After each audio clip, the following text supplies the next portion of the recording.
Porque psicopatas perversos muitas vezes nascem em corpos físicos sem defeitos.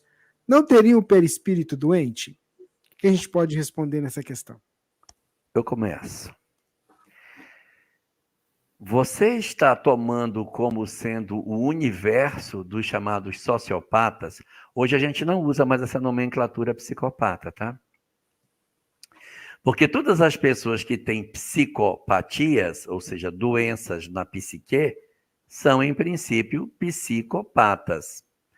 E aí o termo psicopata não ficou bem apropriado. Então, mais recentemente, o termo que se passou a usar é sociopata, para as pessoas insensíveis e tal, chamadas antes de psicopatas. Então, você está tomando como o universo dos psicopatas os que aparecem saudáveis. Mas quantos são os que estão hoje sequelados, impedidos física e principalmente mentalmente, que seriam indivíduos que exerceriam a sua condição de psicopatia numa sociedade se lhes desse um corpo com melhores condições de expressão. Então, nós temos muitos psicopatas contidos num corpo que não permite a expressão deles. E eu não estou com isso dizendo que todo aquele que apresenta algum tipo de impedimento físico e até mental, obrigatoriamente, seja uma personalidade psicopata. Mas nós temos muitos nessa circunstância. Mas o que você pergunta é aqueles que são saudáveis e que, mesmo sendo saudáveis, eles apresentam psicopatia. Muito importante observar que, segundo as estatísticas dos próprios psiquiatras, 30% dos psicopatas se voltam para o crime. 30% dos psicopatas se voltam para o crime. 70% não se tornam criminosos. Onde eles estão? Eles estão nas empresas, pisando nos outros para subir, esmagando pessoas, fazendo concorrência desleal, sendo pessoas de uma competitividade absurda. São grandes líderes do passado que sentaram nos tronos dos reis, dos imperadores, que eram impiedosos com os povos dominados e que tinham uma sanha de dominação, de invadir os povos. Seus nomes estão na história, não estão no crime, estão nos ambientes de poder. No dia de hoje, eles podem estar sentados nas cadeiras das grandes lideranças pela sede de poder e indiferença com relação à população.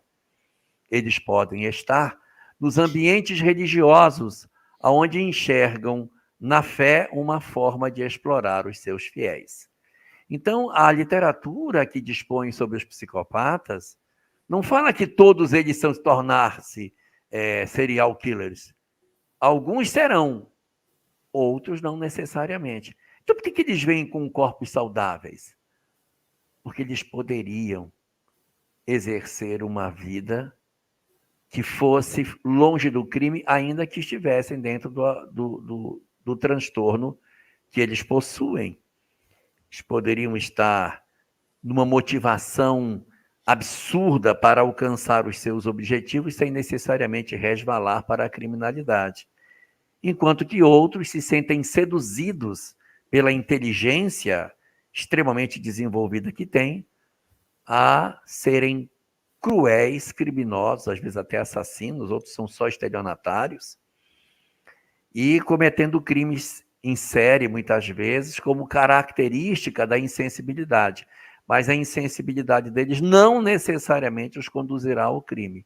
Então, eles virão, de repente, numa condição de saúde, pela possibilidade de exercerem suas ações sem resvalar no crime.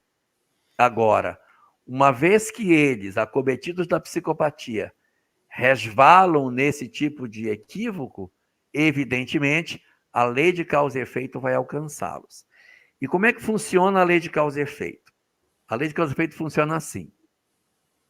Para os que cometem um equívoco, mas percebem o seu erro e se transformam, a lei os alcança da forma mais branda.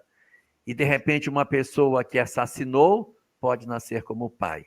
Assassinou, renasce como policial.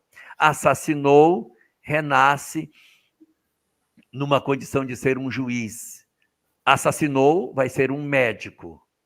E aqueles que são mais endurecidos e que não aprendem pela lógica da mudança, enfrentarão da lei de causa e efeito as expressões mais rígidas que a lei possui para educar. As restrições da lei de causa e efeito serão maiores, restrições físicas, restrições mentais e até mesmo familiares, como instrumentos de acordar determinadas entidades muito endurecidas. O que também não quer dizer que todo mundo que nasce numa família desestruturada, obrigatoriamente, é um assassino do passado. Nós temos inúmeras pessoas incríveis que nasceram em famílias desestruturadas para dar o exemplo de que, mesmo nos lares mais difíceis, nós podemos ter harmonia. Cito aqui Francisco Cândido Xavier, órfão de mãe, família muito pobre, numerosa, com grandes dificuldades na primeira parte da infância e que deixou um legado maravilhoso, mesmo nas condições sociais em que ele viveu.